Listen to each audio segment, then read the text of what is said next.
देखिए, पिछले वीडियो में हमने डिमॉर्गन्स लॉस का फर्स्ट स्टेटमेंट प्रूफ किया था। अब सेकेंड स्टेटमेंट प्रूफ करेंगे ठीक उसी तरह, वही टेक्निक अडॉप्ट करके। आपको आइडिया भी हो गया होगा काफ़ी। तो इसके लिए क्या करेंगे, let all x belongs to a हम कर सकते हैं। तो हमको this is subset of LHS is subset of RHS and RHS is subset of LHS नहीं करना होगा, केवल एक बार में हो जाएगा। लेकिन वह स्टैंडर्ड नहीं माना जाता। स्टैंडर्ड यही है, फॉर आर्बिट्रेरी एनी एक्स। तो क्या लिखेंगे, लेट एक्स बिलोंग्स टू, और यह एक्स आर्बिट्रेरी एक्स है, एनी एक्स है। X belongs to A intersection B complement.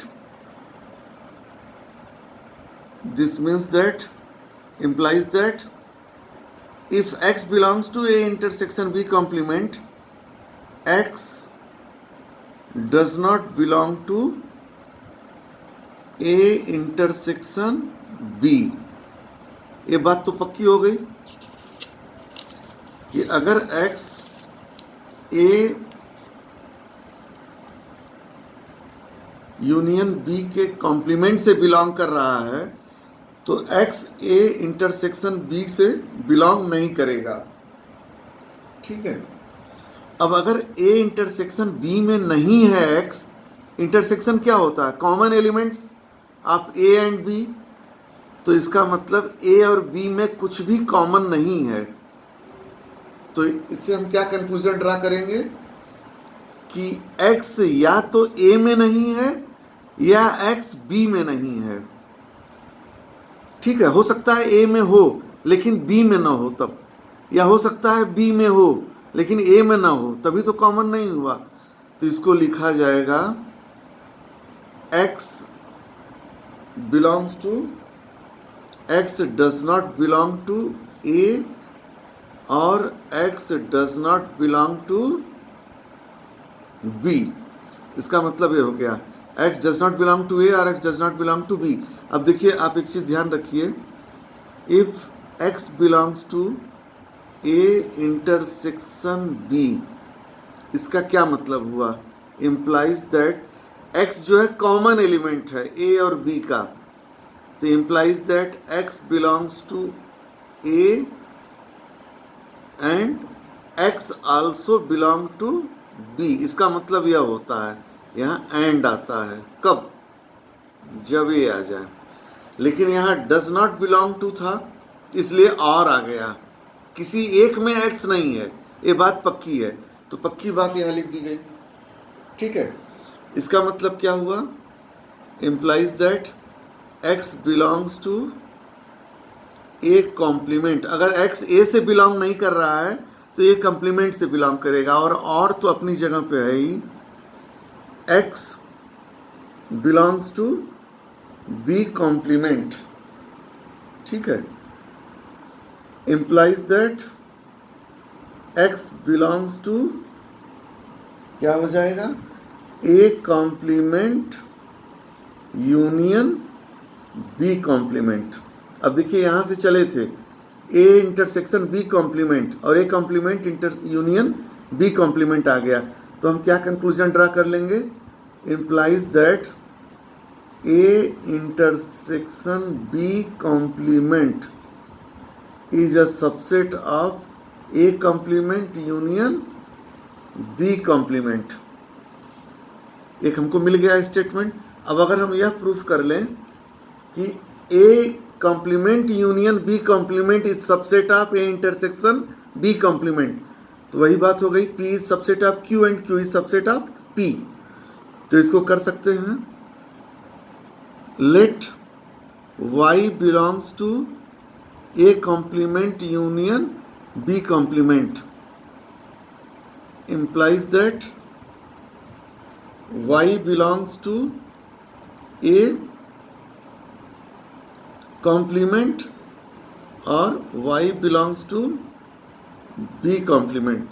A union है और बिलोंग टू कर रहा है, तो दोनों में से किसी एक में होगा, और दोनों में भी हो सकता है। तो implies that y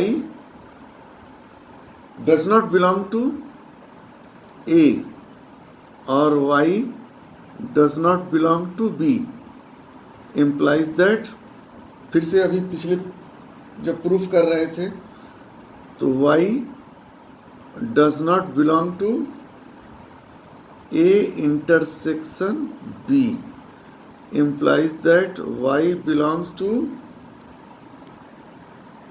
A intersection B complement. Y does not belong to A intersection B complement. अब देखिए, तो इससे क्या कंक्लूजन ड्रा करेंगे, इसको देखिए और इसको देखिए. implies that A complement union B complement is subset of A intersection B complement. तो ये पहला कंक्लूजन था और यह सेकेंड कंक्लूजन. तो लिख सकते हैं hence A intersection B complement is equal to A complement union B complement. ये आपका सेकेंड स्टेटमेंट भी प्रूफ हो गया. ठीक है.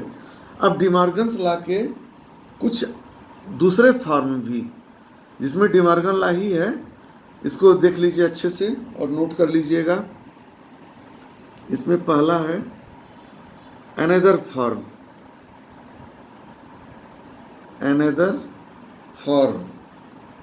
Of De Morgan's laws. इसमें पहला है A minus B union C. यह हो जाएगा A minus B intersection A minus C. A minus B intersection A minus C. Second है इसमें A minus is equal to A minus B union A minus C. ठीक है. ये दोनों statement भी आप नोट कर लीजिएगा. और देखिए जो दोनों स्टेटमेंट का जो प्रूफ हुआ है, इसका और इसका, इसको आप वेन डायग्राम से भी प्रूफ कर सकते हैं. तो वेन डायग्राम आपको बताया गया है पिछले वीडियो में.